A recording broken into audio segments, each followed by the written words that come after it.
नमस्कार, मैं कुसुम और आप देख रहे हैं न्यूज़ बात आपकी। नीमला मंडल में विराट हिंदू सम्मेलन का हुआ आयोजन। आंधी पंचायत समिति की ग्राम पंचायत नीमला में विराट हिंदू सम्मेलन का आयोजन किया गया, जिसमें सैकड़ों महिलाएं कलश यात्रा में शामिल हुई।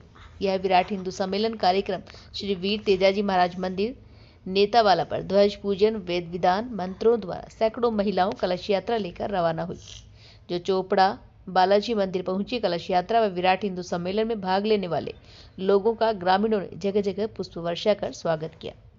इस कार्यक्रम में शामिल भामाशाह, गोसेवक, पर्यावरण संरक्षक, संयुक्त परिवार व श्री वीर तेजाजी महाराज सेवा समिति के सदस्यों ने सभी का सम्मान किया। कार्यक्रम की अध्यक्षता सियाराम शर्मा ने की। इस अवसर पर संघ से जुड़े सेडू राम, हेमंत कुमार, रामस्वरूप शर्मा, भाजपा नेता महादेव नेतावाला ने जानकारी दी। Bureau report Satyanarayan Sharma.